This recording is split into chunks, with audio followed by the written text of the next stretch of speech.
গো ওটা? ময়ূরের পালক, ওটাকে বলা হয় বরিহা। কি বললাম?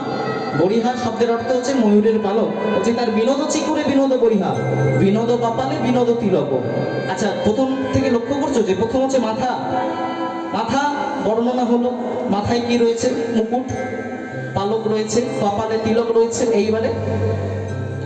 এবারে আবার বিনোদ অধরে বিনোদ মুরলী, বিনোদ ধরে বিনোদ মুরলী, বিনোদ অধরে বিনোদ অধরে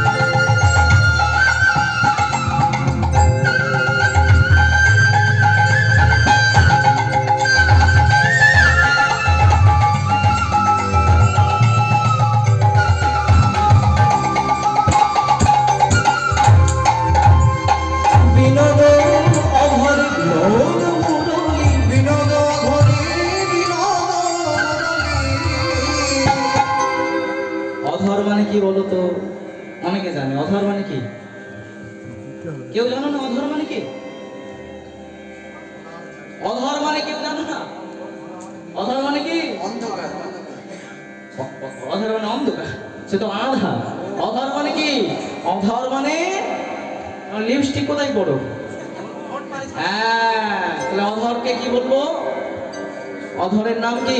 ঠোঁট। আচ্ছা, আমাদের ঠোঁটের পাপড়ি কটা? হ্যাঁ, দুটো ঠোঁটের পাপড়ি। তাহলে কোনটাকে অধর বলবো? মনে রাখবে, ব্যাকরণের মধ্যে এগুলো রয়েছে। নিচের ঠোঁটটাকে বলা হয় অধর, উপরেরটার নাম বলা হয়। সব বলবো না, সব বলে দিলে আবার হবে না। তাই যাই বলছে বিনোদ অধরে বিনোদ মুরলী। কত সুন্দর গান, কৃষ্ণের রূপের পথ। ওই বিনোদ অধরে বিনোদ